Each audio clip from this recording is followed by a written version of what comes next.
नमस्कार सभी को। आज हम सुनने वाले हैं क्लास 10th की हिंदी की बुक संचयन का थर्ड चैप्टर, जो इस बुक का लास्ट चैप्टर है। और ये है टोपी शुक्ला, और टोपी शुक्ला को लिखा है राही मासूम रज़ा जी ने। तो चलिए शुरू करते हैं, और शुरुआत में सबसे पहले हम राही मासूम रज़ा जी के बारे में कुछ जान लेते हैं। राही मासूम रज़ा जी 1 सितंबर 1927 यानी कि 1 सितंबर 1927 को बॉर्न हुए थे। कहाँ? उत्तर प्रदेश में गाज़ीपुर के गंगौली गांव में। उत्तर प्रदेश में गाज़ीपुर के गंगौली गांव में। और उनकी जो प्रारंभिक शिक्षा यानी कि जो उनकी स्टार्टिंग एजुकेशन थी वो उसी गांव में हुई, यानी गंगौली गांव में ही हुई थी। उसके बाद कॉलेज के लिए उन्होंने अलीगढ़ यूनिवर्सिटी से उर्दू साहित्य में पीएचडी की थी, और उसके बाद कुछ साल तक वहीं पर पढ़ाया था। फिर वो मुंबई चले गए, जहाँ पर उन्होंने पता नहीं कितनी, जिसकी गिनती नहीं होती उसे सैकड़ों भी कहते हैं, तो सैकड़ों फिल्मों की पटकथा लिखी, संवाद लिखे यानी डायलॉग्स लिखे, और गीत लिखे। और एक जो बहुत फेमस सीरियल है महाभारत, उसकी पटकथा और संवाद लेखन भी इन्होंने ही किया था, जिसकी वजह से वो बहुत फेमस भी हो गए थे। राही मासूम रज़ा जी एक ऐसे कवि और कथाकार थे जिनके लिए भारतीयता आदमियत का पर्याय रही, यानी उनको अपने इंडियन होने पर गर्व था। उनके पूरे लेखन में जो भी कुछ उन्होंने लिखा, उसमें एक आम हिंदुस्तानी की पीड़ा, दुख दर्द, उसकी संघर्ष की अभिव्यक्ति है।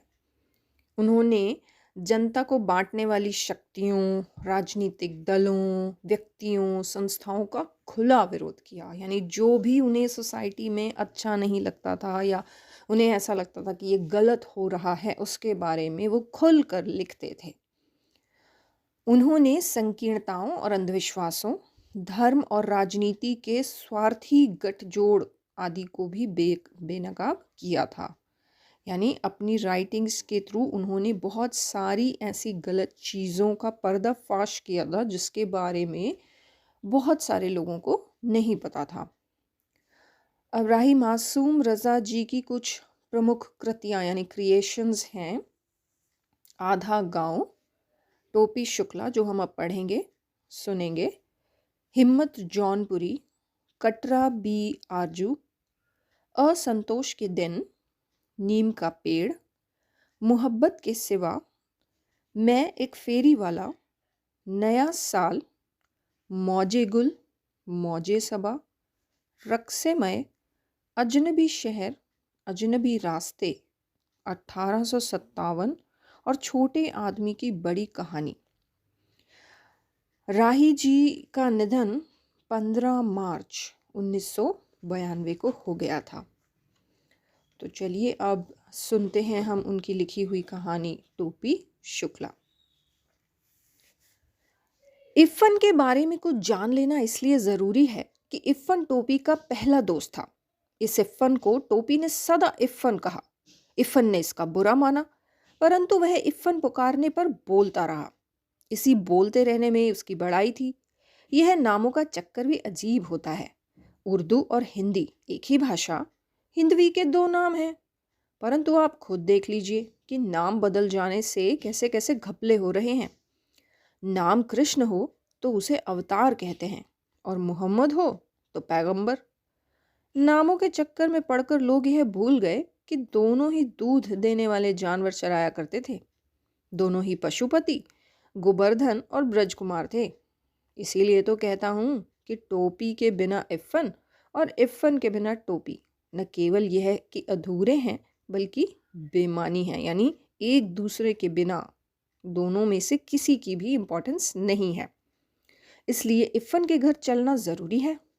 यह देखना ज़रूरी है कि उसकी आत्मा के आंगन में कैसी हवाएं चल रही हैं और परंपराओं के पेड़ पर कैसे फल आ रहे हैं।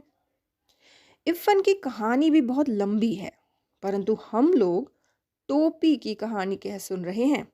इसीलिए मैं इफ़न की पूरी कहानी नहीं सुनाऊंगा, बल्कि केवल उतनी ही सुनाऊंगा जितनी टोपी की कहानी के लिए ज़रूरी है। मैंने इसे ज़रूरी जाना कि इफ़न के बारे में आपको कुछ बता दूं, क्योंकि इफ़न आपको इस कहानी में जगह जगह दिखाई देगा। न टोपी इफ़न की परछाई है और न इफ़न टोपी की। ये दोनों दो आज़ाद व्यक्ति हैं। इन दोनों व्यक्तियों का डेवलपमेंट एक दूसरे से आज़ाद तौर पर हुआ। इन दोनों को दो तरह की घरेलू परंपराएं मिली। इन दोनों ने जीवन के बारे में अलग अलग सोचा। फिर भी इफ़न टोपी की कहानी का एक अटूट हिस्सा है। यह बात बहुत महत्वपूर्ण है कि इफ़न टोपी की कहानी का एक अटूट हिस्सा है, यानी उसे हम टोपी की कहानी से अलग नहीं कर सकते। मैं हिंदू मुस्लिम भाई भाई की बात नहीं कर रहा हूँ। मैं वह बेवकूफ़ी क्यों करूँ? क्या मैं रोज़ अपने बड़े या छोटे भाई से यह कहता हूँ कि हम दोनों भाई भाई हैं? यदि मैं नहीं कहता तो क्या आप कहते हैं? हिंदू मुसलमान अगर भाई भाई हैं तो कहने की ज़रूरत ही नहीं। यदि नहीं है तो कहने से क्या फ़र्क पड़ेगा? मुझे कोई चुनाव तो लड़ना नहीं है। मैं तो एक कथाकार हूँ और एक कथा सुना रहा हूँ। मैं टोपी और इफ़न की बात कर रहा हूँ। ये इस कहानी के दो चरित्र हैं। एक का नाम बलभद्र नारायण शुक्ला है और दूसरे का नाम सैयद जरगा मुर्तजा। सैयद जरगा मुर्तजा। एक को टोपी कहा गया और दूसरे को इफ़न। इफ़न के दादा और परदादा बहुत प्रसिद्ध मौलवी थे। काफिरों के देश में पैदा हुए, काफिरों के देश में मरे, परंतु वसीयत करके मरे कि लाश करबला ले जाई जाए। अब वसीयत, वसीयत का मतलब अपनी प्रॉपर्टी के बारे में डिक्लेरेशन देना कि किसी के मरने के बाद उनकी जो प्रॉपर्टी है वो किसे दी जाएगी। तो किसके दादाजी, इफ़न के जो दादाजी थे और जो परदादाजी थे वो मौलवी थे, और अपने मरने से पहले वो ये वसीयत करके गए थे कि उनकी प्रॉपर्टी उन्होंने जिनको भी दी होगी उसके अलावा उनकी जो लाश है, यानी कि उनकी जो बॉडी है, वो करबला ले जाई जाए। और करबला क्या है? करबला इस्लाम का एक बहुत ही पवित्र स्थान है। उनकी आत्मा ने इस देश में एक सांस तक न ली। उस खानदान में जो पहला हिंदुस्तानी बच्चा पैदा हुआ वह बढ़कर इफ़न का बाप हुआ। जब इफ़न के पिता सैयद मुर्तज़ा हुसैन मरे तो उन्होंने यह वसीयत नहीं की कि उनकी लाश करबला ले जाई जाए। वह एक हिंदुस्तानी कब्रिस्तान में दफन किए गए। इफ़न की परदादी भी बड़ी नमाजी बीबी थी। अब नमाजी का मतलब जो रेगुलरली बिना भूले बिना छोड़े नमाज अदा करती थी। करबला, नजफ़, खुरासान, काज़मैन और जाने कहाँ की यात्रा कर आई थी। परंतु जब कोई घर से जाने लगता तो वह दरवाजे पर पानी का एक घड़ा ज़रूर रखवाती और माश का सदका भी ज़रूर उतरवाती। अब माश का सदका एक टोटका होता है जो बहुत सारे लोग किसी घर वाले के घर से बाहर निकलने से पहले करते हैं, ताकि वो जब घर से बाहर रहें तो सुरक्षित रहें। इफ़न की दादी भी नमाज रोज़े की पाबंद थी, परंतु जब इकलौते बेटे को चेचक निकली तो वह चारपाई के पास एक टांग पर खड़ी हुई और बोली, माता मोरे बच्चे को माफ़ कर दो, पूरब की रहने वाली थी। 9 या 10 बरस की थीं जब ब्याह कर लखनऊ आईं, परंतु जब तक जिंदा रहीं पूर्वी बोलती रहीं। अब पूर्वी मतलब पूर्वी, पूरब की तरफ बोली जाने वाली एक भाषा है जिसे पूर्वी कहते हैं। लखनऊ की उर्दू ससुराली थी। वह तो मायके की भाषा को गले लगाए रहीं, क्योंकि इस भाषा के सिवा इधर उधर कोई ऐसा नहीं था जो उनके दिल की बात समझता। जब बेटे की शादी के दिन आए तो गाने बजाने के लिए उनका दिल फड़का, परंतु मौलवी के घर गाना बजाना भला कैसे हो सकता था। बेचारी दिल महसूस कर रह गई। हाँ, इफ़न की छठी, छठी यानी जन्म के छठे दिन का स्नान, यानी जो कोई भी बच्चा पैदा होता है तो उसका जो 6th डे होता है उसे छठी कहते हैं। उस पर जो फंक्शन हुआ था उस पर तो उन्होंने जी भरकर जश्न मना ही लिया। यानी खूब खुशी से जो उन्हें अच्छा लगा वो उन्होंने किया। बात यह थी कि इफ़न अपने दादा के मरने के बाद पैदा हुआ था। मर्दों और औरतों के इस फ़र्क को ध्यान में रखना ज़रूरी है, क्योंकि इस बात को ध्यान में रखे बगैर इफ़न की आत्मा का नाक नक्शा समझ में नहीं आ सकता। अब इफ़न की आत्मा का नाक नक्शा मतलब उसकी आत्मा का रूप रंग, यानी वो कैसा था ये समझ में नहीं आ सकता। इफ़न की दादी किसी मौलवी की बेटी नहीं थी, बल्कि एक जमींदार की बेटी थी। दूध घी खाती हुई आई थी, परंतु लखनऊ आकर वह उस दही के लिए तरस गईं जो घी पिलाई हुई काली हांडियों में असामियों के यहाँ से आया करता था। बस मायके जाती तो लपड़ शपड़ जी भर के खा लेती। लखनऊ आते ही उन्हें फिर मौलविन बन जाना पड़ता। अपने मियाँ से उन्हें यही तो एक शिकायत थी कि वक्त देखें न मौका, बस मौलवी ही बने रहते हैं। ससुराल में उनकी आत्मा सदा बेचैन रही। जब मरने लगी तो बेटे ने पूछा कि लाश करबला जाएगी या नजफ, तो बिगड़ गईं। बोली, ए बेटा, जाऊं तू से हमारी लाश ना संभाली जाए तो हमारे घर भेज दी हो। मौत सिर पर थी, इसलिए उन्हें यह याद नहीं रह गया कि अब घर कहाँ है। घर वाले कराची में हैं और घर कस्टोडियन का हो चुका है। अब कस्टोडियन यानी कि अगर घर का कोई मालिक या घर की देखरेख करने वाला कोई नहीं होता है तो उसको एक डिपार्टमेंट होता है जो अपनी कस्टडी में ले लेता है, उसे कस्टोडियन कहते हैं। मरते वक्त किसी को ऐसी छोटी छोटी बातें भला कैसे याद रह सकती हैं। उस वक्त तो मनुष्य अपने सबसे ज़्यादा खूबसूरत सपने देखता है। यह लेखक का ख्याल है, क्योंकि वह अभी तक मरा नहीं है ना, इसलिए। इफ़न की दादी को भी अपना घर याद आया। उस घर का नाम कच्ची हवेली था। कच्ची इसलिए कि वह मिट्टी की बनी थी। उन्हें दशहरी आम का वह बीजू पेड़ याद आया जो उन्होंने अपने हाथ से लगाया था और जो उन्हीं की तरह बूढ़ा हो चुका था। बीजू पेड़ यानी कि आम की गुठली से उगाया गया आम का पेड़। ऐसी ही छोटी छोटी और मीठी मीठी बेशुमार चीज़ें याद आईं। बेशुमार यानी बहुत सारी। वह इन चीज़ों को छोड़कर भला करबला या नजफ कैसे जा सकती थी। वह बनारस के फातमान में दफन की गईं, क्योंकि मुर्तज़ा हुसैन की पोस्टिंग उन दिनों वहीं थी। इफ़न स्कूल गया हुआ था। नौकर ने आकर खबर दी कि बीबी का देहांत हो गया। इफ़न की दादी बीबी कही जाती थी। इफ़न तब चौथे में पढ़ता था और टोपी से उसकी मुलाकात हो चुकी थी। इफ़न को अपनी दादी से बड़ा प्यार था। प्यार तो उसे अपने अब्बू, अपनी अम्मी, अपनी बाजी और छोटी बहन नुज़हत से भी था, परंतु दादी से वह ज़रा ज़्यादा प्यार किया करता था। अम्मी तो कभी कभार डांट मार लिया करती थीं। बाजी का भी यही हाल था। अब्बू भी कभी कभार घर को कचहरी समझकर फैसला सुनाने लगते थे। नुज़हत को जब मौका मिलता उसकी कॉपियों पर तस्वीरें बनाने लगती थी। बस एक दादी थी जिन्होंने कभी उसका दिल नहीं दुखाया।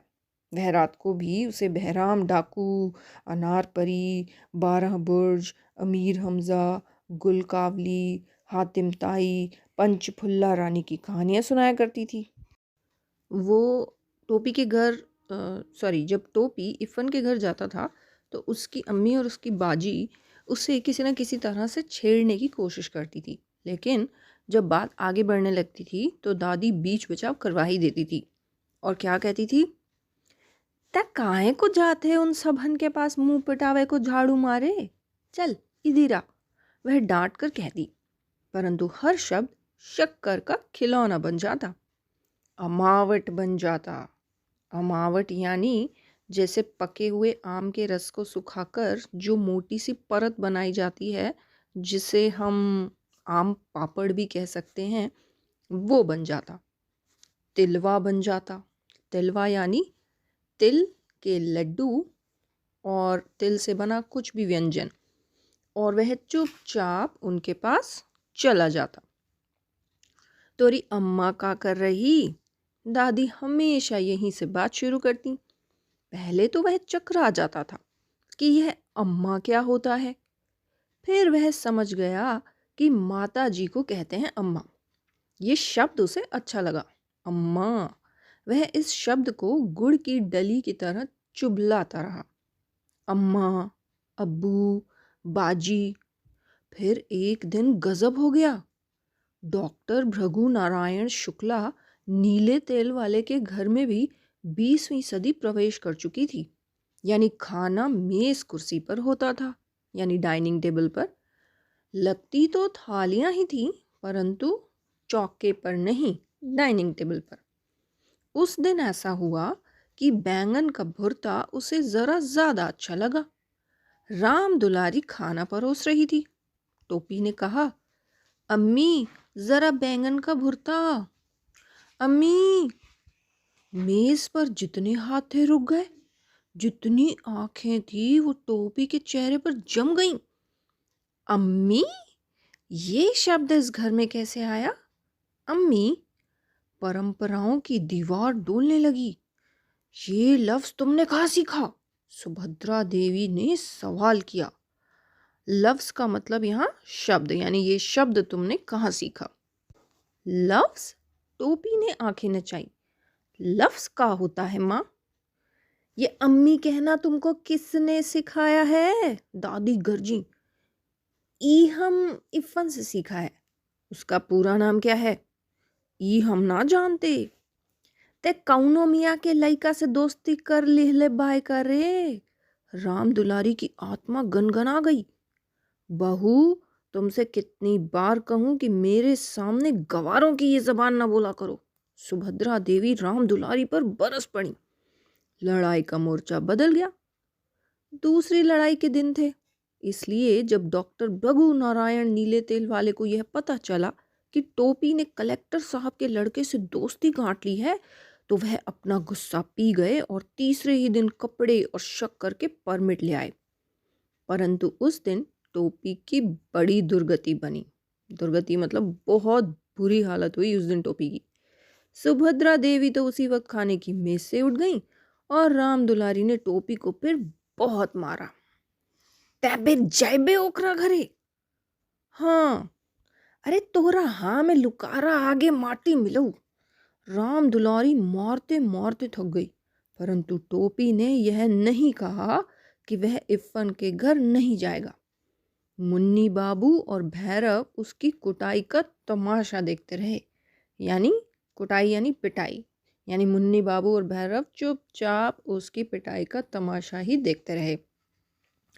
हम एक दिन एक और रहीम कबाबची की दुकान पर कबाबो खाते देखा रहा। मुन्नी बाबू ने टुकड़ा लगाया।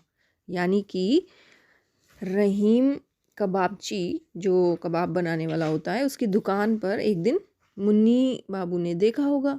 तो अब क्योंकि उसकी पिटाई हो ही रही है, तो उसने ये शिकायत भी बता दी। कबाब! राम राम राम। राम दुलारी गिन्ना के 2 कदम पीछे हट गई।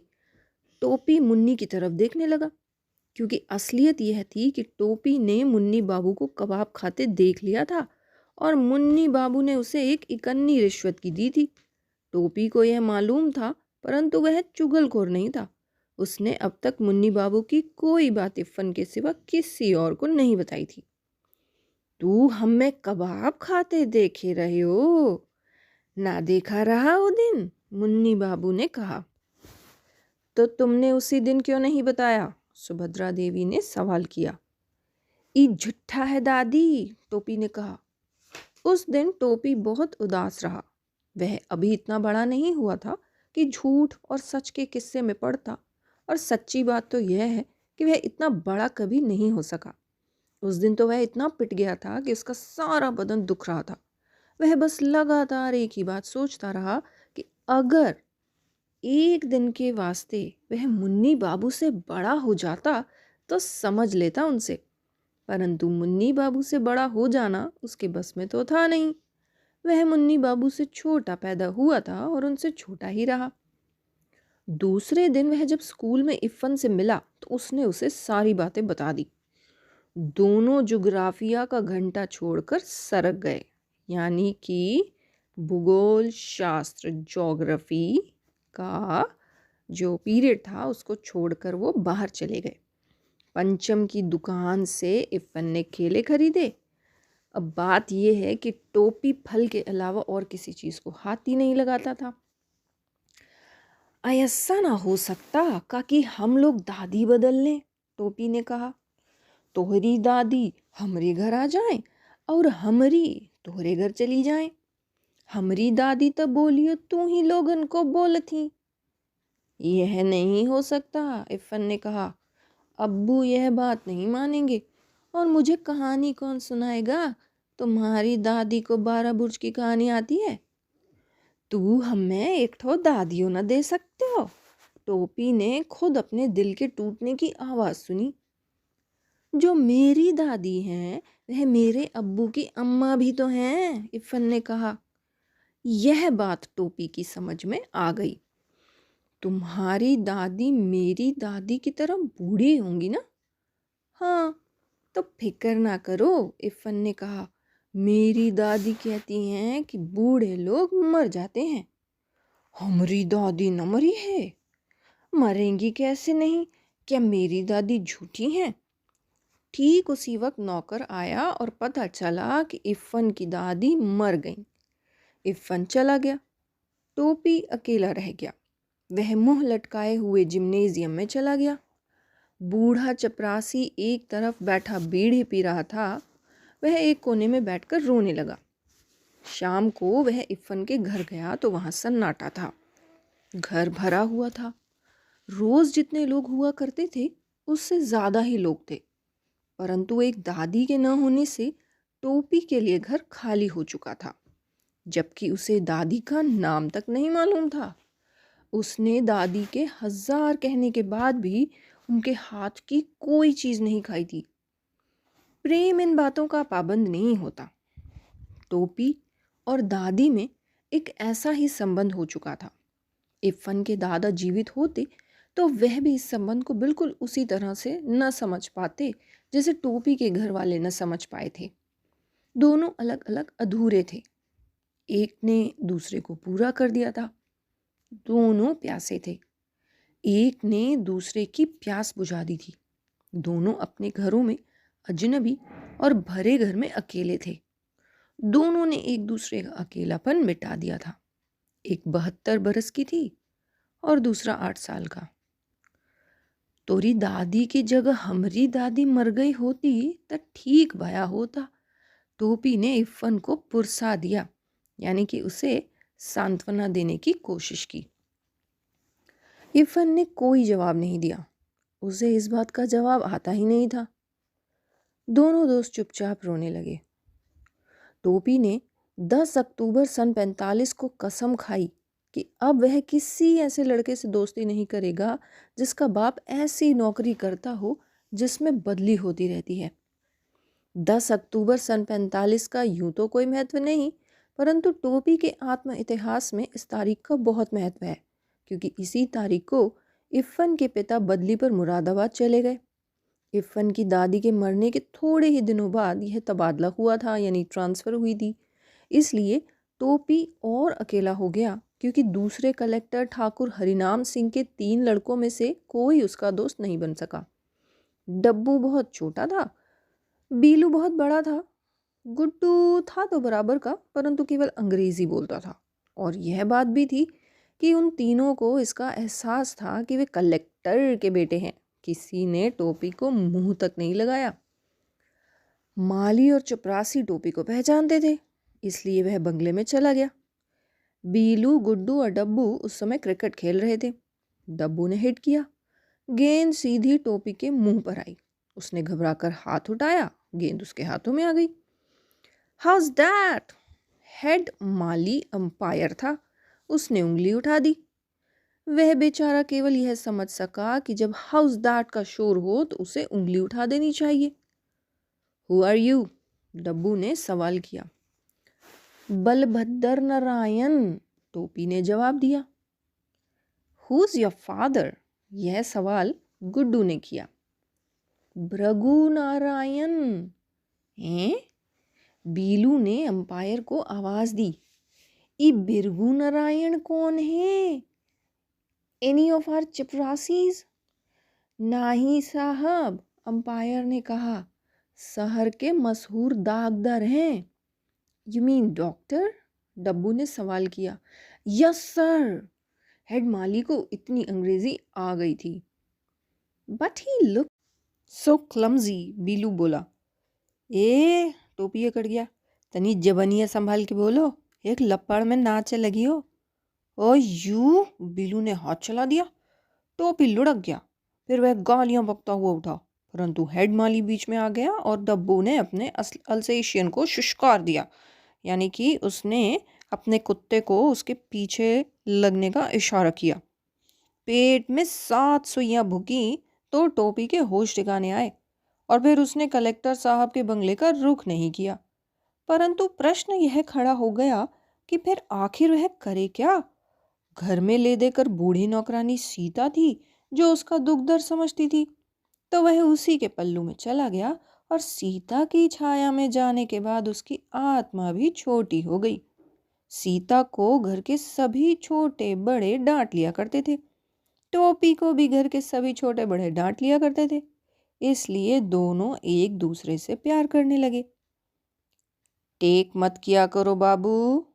एक रात जब मुन्नी बाबू और भैरव का दाज करने पर वह बहुत पिटा, तो सीता ने उसे अपनी कोठरी में ले जाकर समझाना शुरू किया।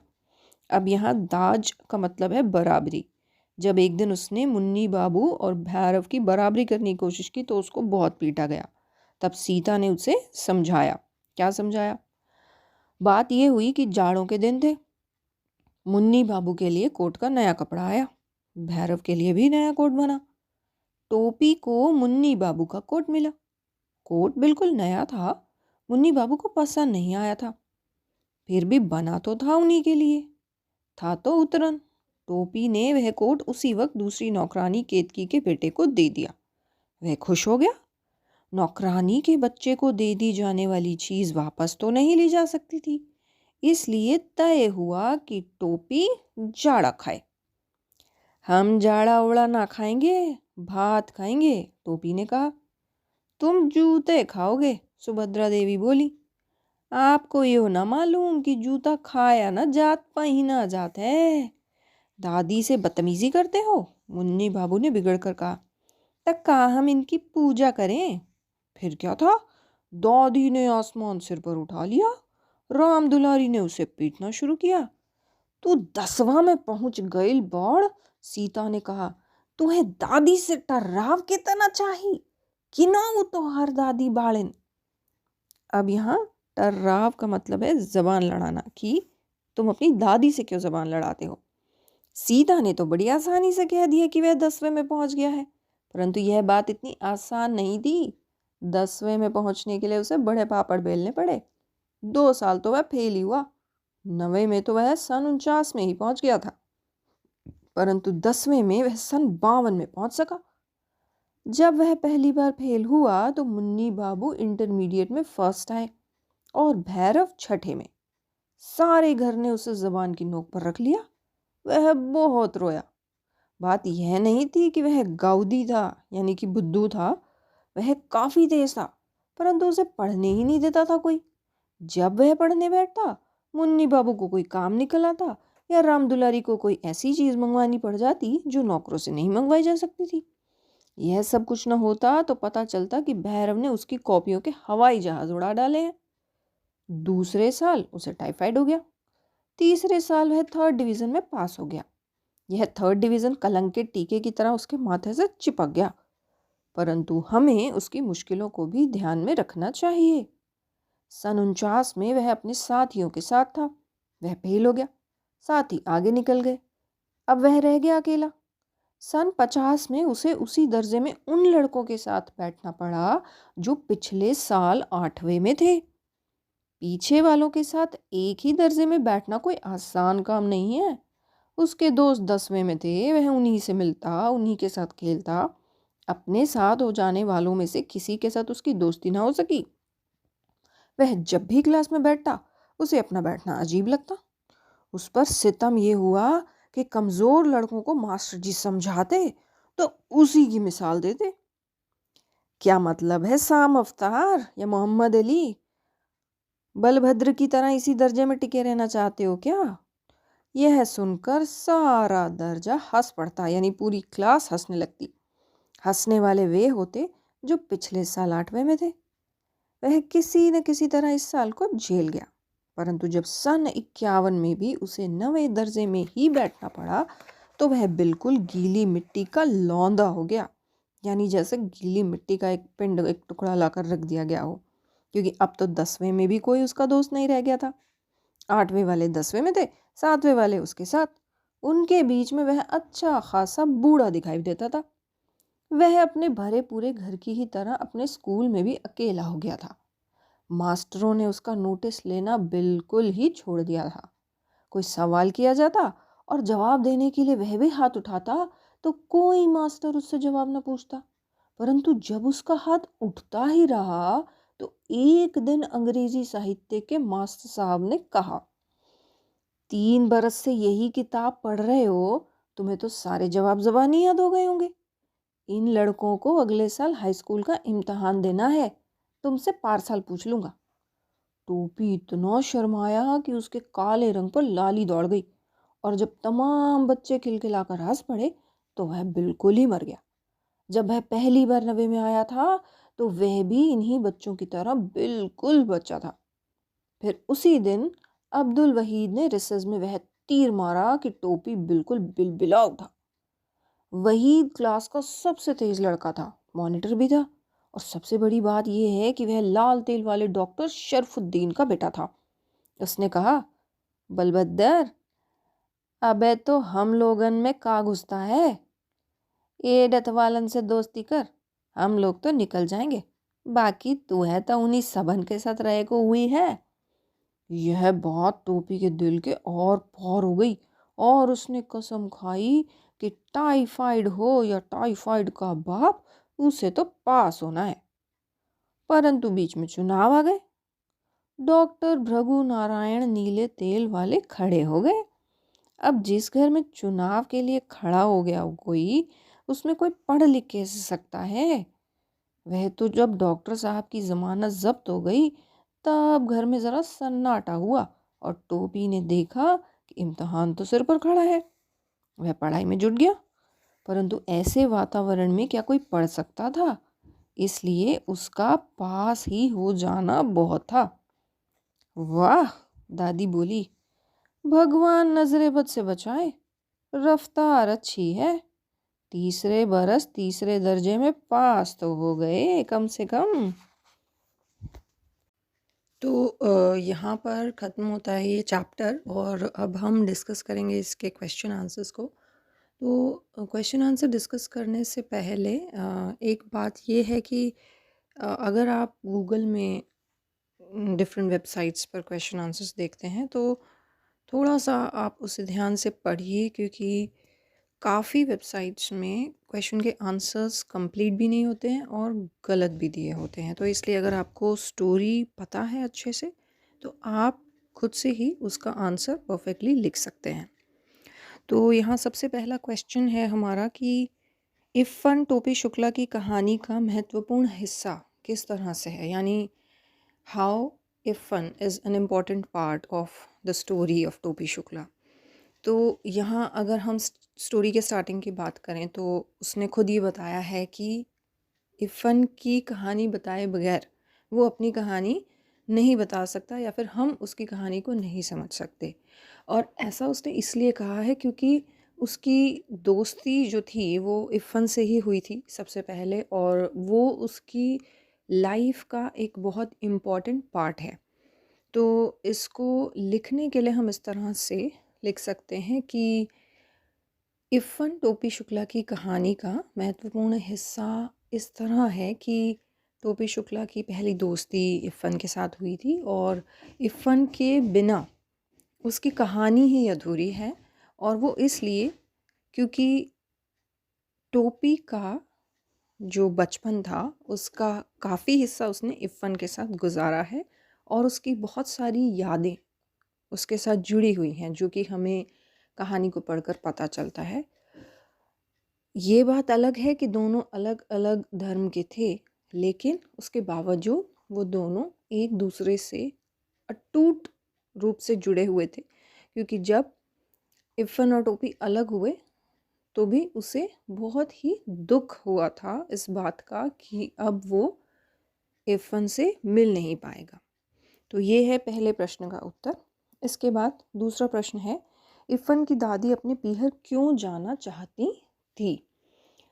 अब इफ़न की दादी जो है वो कहानी में कई बार बोलती थी अपने पीहर जाने के लिए, और हमने ये भी जाना है कि जब वो अपने पीहर जाती थी यानी अपने मायके जाती थी तो वहाँ पर वो खूब दूध, घी, दही सब अच्छे से खाना पीना करती थी, और फिर जब वो वापस अपने ससुराल आया करती थी तो फिर से वो मौलवी जी की पत्नी थी, इसलिए उसी हिसाब से उन्हें बिहेव करना पड़ता था। तो यहाँ पर हम लिख सकते हैं कि इफ़न की दादी पीहर इसलिए जाना चाहती थी क्योंकि वे ज़मींदार परिवार की बेटी थी और उन्होंने बचपन से ही घी, दूध, दही की भरमार देखी थी। लेकिन शादी के बाद जब वो लखनऊ में आई तो उन्होंने ये सब कुछ नहीं देखा और उन्हें बहुत ही नियंत्रण में रहना पड़ता था क्योंकि उनके पति मौलवी थे। और पीहर जाने पर वो बहुत ही स्वतंत्रता अनुभव करती थी, यानी बहुत फ्री फील करती थी और खूब जी भरकर जो उन्हें अच्छा लगता था वो खाती पीती थी, और इसी कारण से उनका मन हर समय पीहर जाने को तरसता रहता था। फिर अगला प्रश्न है, इफ़न की दादी अपने बेटे की शादी में गाने बजाने की इच्छा पूरी क्यों नहीं कर पाई? इफ़न की जो दादी हैं वो अपने बेटे की शादी में गाने बजाने की इच्छा इसलिए पूरी नहीं कर पाई क्योंकि उनका विवाह तो मौलवी परिवार में हुआ था, जहाँ पर गाना बजाना बिल्कुल भी पसंद नहीं किया जाता था। इसलिए वो बेचारी अपने बेटे की शादी में भी गाना बजाना नहीं कर पाई। चौथा प्रश्न है, अम्मी शब्द पर टोपी के घर वालों की क्या प्रतिक्रिया हुई थी? यानी कि अम्मी शब्द जब टोपी ने बोला था तो उसके घर वालों ने कैसे रिएक्ट किया था? तो अम्मी शब्द को सुनते ही सब लोगों की नज़रें टोपी पर गड़ गई थी, क्योंकि अम्मी एक उर्दू शब्द था और टोपी तो हिंदू था। तो घर के सभी लोग इस बात से हैरान थे कि टोपी ने ये उर्दू शब्द कहाँ से सीखा, और ये शब्द बोलने की वजह से उसे खूब डांट भी पड़ी और उसकी जमकर पिटाई भी हुई थी। पांचवा प्रश्न है, 10 अक्टूबर सन 45 का दिन टोपी के जीवन में क्या महत्व रखता है? अब 10 अक्टूबर सन 45 का दिन उसके जीवन में ये महत्व रखता है कि उस दिन इफ़न के पिताजी का तबादला हो गया था और इफ़न उससे दूर हो गया था, और अपने दोस्त के चले जाने से टोपी बहुत दुखी था, और इसी दिन यानी 10 अक्टूबर सन 45 को उसने ये कसम खाई थी कि वो कभी भी ऐसा दोस्त नहीं बनाएगा जिसके पिताजी की बदली हो जाती है। छठा प्रश्न है, टोपी ने इफ़न से दादी बदलने की बात क्यों कही थी? टोपी ने इफ़न से दादी बदलने की बात इसलिए कही थी क्योंकि उसे अपनी दादी बिल्कुल भी पसंद नहीं थी, और इफ़न की दादी क्योंकि कहानियाँ सुनाया करती थी इसलिए उसने इफ़न से दादी को बदलने की बात कही। सातवां प्रश्न है, पूरे घर में इफ़न को अपनी दादी से ही विशेष स्नेह क्यों था? अब पूरे घर में इफ़न को अपनी दादी से विशेष स्नेह ये इसलिए था क्योंकि उसकी दादी ही एक थी जो उसके साथ बहुत अच्छा समय व्यतीत करती थी, उसे कहानियाँ सुनाया करती थी, उसकी बातें सुनती थी। इसलिए इफ़न को पूरे घर में अपनी दादी ही सबसे ज़्यादा पसंद थी। आठवां प्रश्न है, इफ़न की दादी के देहांत के बाद टोपी को उसका घर खाली सा क्यों लगा? इफ़न की दादी के देहांत के बाद टोपी को उसका घर खाली सा इसलिए लगा क्योंकि इफ़न की दादी बहुत दुलार करती थी टोपी को भी और इफ़न को भी, और टोपी जब भी इफ़न के घर जाता था तो वो उसकी दादी के पास ही बैठने की कोशिश करता था, क्योंकि वही एक थी जो उसे घर में सबसे अच्छी लगती थी। इसके अलावा जो टोपी की इफ़न की जो दादी थी, मम्मी थी, और जो उसकी सिस्टर थी, उसकी बहन थी, वो टोपी को हमेशा छेड़ने की कोशिश करते रहते थे। तो इसलिए जब इफ़न की दादी का देहांत हो गया तो उसके बाद टोपी को ये लगा कि अब ये घर खाली सा हो गया है और अब उसके आने का कोई कारण उसे अधिक वहाँ दिखाई नहीं देता था। 9वां प्रश्न है, टोपी और इफ़न की दादी अलग अलग मजहब और जाति के थे पर एक अनजान अटूट रिश्ते से बंधे थे। इस कथन के आलोक में अपने विचार लिखिए। अब यहाँ इस प्रश्न के उत्तर में आपको अपने खुद के विचार लिखने हैं कि टोपी और इफ़न जो थे वैसे वो अलग अलग धर्मों के थे, और ऐसा अक्सर माना जाता है कि दो अलग धर्मों के लोग उतने अच्छे दोस्त नहीं हो सकते जितने टोपी और इफ़न थे। लेकिन वो लोग एक अनदेखी अनजानी डोर से बंधे हुए थे, एक अनोखा रिश्ता था उनके बीच जिसकी वजह से वो दोनों एक दूसरे से बंधे हुए थे। इसके बारे में आप अपने विचार इस तरह रख सकते हैं कि आप ये बता सकते हैं अपने हिसाब से कि क्या ये कथन यानी ये स्टेटमेंट सही है या नहीं है, कि क्या दो लोगों के बीच में अच्छा रिश्ता होने के लिए उनका धर्म यानी उनका रिलीजन एक होना ज़रूरी है या नहीं। तो यहाँ पर आप अपने हिसाब से जितने मार्क्स का क्वेश्चन उसके हिसाब से आप आंसर लिख सकते हैं। अब 10वां प्रश्न है, टोपी 9वीं कक्षा में 2 बार फेल हो गया, तो बताइए कि ज़हीन होने के बावजूद भी कक्षा में 2 बार फेल होने के क्या कारण थे। अब टोपी जो था वो ज़हीन यानी कि बहुत ही तेज़ भी था, होशियार भी था, मेहनती भी था, लेकिन फिर भी वो 9वीं कक्षा में 2 बार फेल हो गया था। इसके 2 कारण थे। पहला तो ये कि वो समय से पढ़ नहीं पहला तो ये कि वो पहले साल जब वो फेल हुआ था तो वो पढ़ नहीं पाया था, क्योंकि उसके घर के लोग उससे अपने सारे काम करवाते थे जिसकी वजह से उसे पढ़ने का टाइम नहीं मिल पाता था, यानी समय नहीं मिल पाता था। और दूसरे साल जब वो फेल हुआ उसका कारण ये था कि उसे टाइफाइड हो गया था जिसकी वजह से वो पढ़ाई कर ही नहीं पाया और कक्षा में फेल हो गया। अगला प्रश्न है, एक ही कक्षा में 2-2 बार बैठने से टोपी को किन भावनात्मक चुनौतियों का सामना करना पड़ा? यानी कि अगर कोई बच्चा फेल हो जाता है और फिर से उसी क्लास में बैठता है तो उसे किस तरह के इमोशनल चैलेंजेस को फेस करना पड़ता है, उसके बारे में हमें यहाँ बताना है। तो इसमें हम ये लिख सकते हैं कि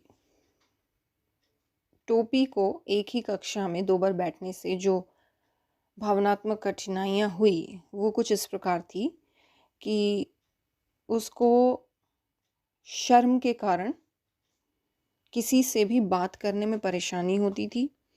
जब वो किसी प्रश्न का उत्तर देने के लिए हाथ उठाता था तो अध्यापक उसे टॉन्ट मारकर चुप करवा देते थे कि तुम तो इतने सालों से पढ़ रहे हो तो तुम्हें उत्तर आता ही होगा, इसलिए तुम रहने दो, मैं किसी और से पूछ लेता हूँ।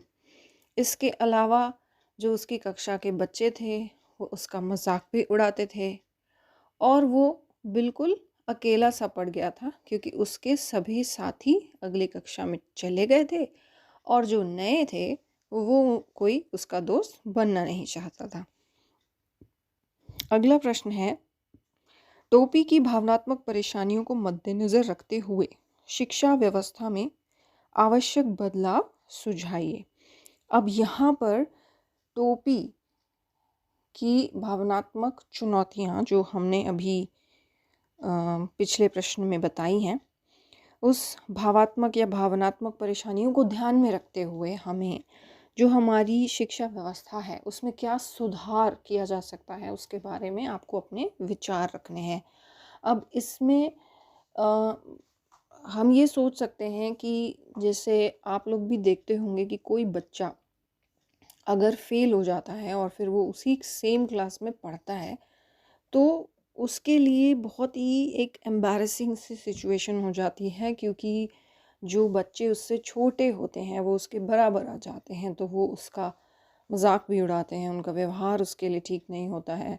टीचर्स भी कई बार मजाक उड़ाते हैं। तो ऐसी चीज़ों को अवॉइड करने के लिए एजुकेशन सिस्टम में क्या चेंजेस किए जा सकते हैं, तो इसमें आप कुछ सुझाव दे सकते हैं। जैसे कि कोई बच्चा जब फेल हो तो उसे उसी कक्षा में ना रखने की बजाय उसे किसी दूसरी कक्षा में बिठाना चाहिए, या फिर ऐसा कुछ ऐसा कुछ इंतज़ाम करना चाहिए जिससे कि उस बच्चे को किसी आसपास के दूसरे विद्यालय में प्रवेश मिल सके, जहाँ कोई उसे जानता ना हो तो उसके लिए सभी नए होंगे।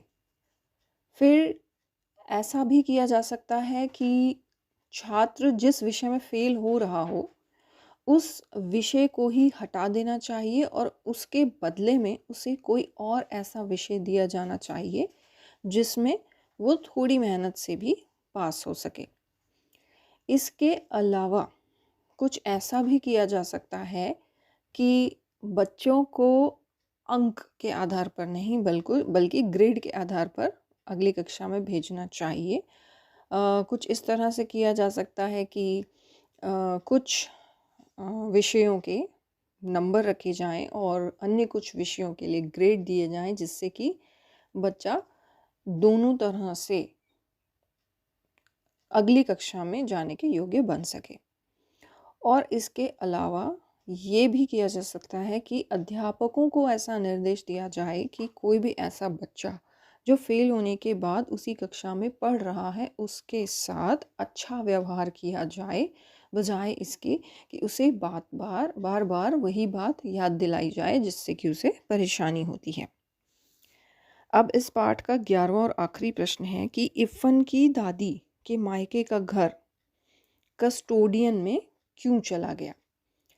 अब इफ़न की जो दादी थी वो पूर्वी राज्य की रहने वाली थी, लेकिन शादी के बाद तो वो लखनऊ आ गई थी और विभाजन के समय में उनके मायके के जो लोग थे वो भारत में ही अपना घर छोड़कर पाकिस्तान चले गए थे और इसीलिए दादी का जो घर था वो लावारिस हो गया था, यानी उसका कोई मालिक नहीं था और इसी कारण से उनके मायके वाले घर पर कस्टोडियन का कब्जा हो गया था। तो इस तरह हमने आज पूरा किया है पाठ टोपी शुक्ला और उसके प्रश्न उत्तर। उम्मीद है आपको समझ आया होगा। अगर इससे संबंधित कोई और सवाल हो तो आप कमेंट्स बॉक्स में लिख सकते हैं। तो अब हम विदा लेते हैं और फिर मिलेंगे एक नए ऑडियो के साथ। तब तक धन्यवाद।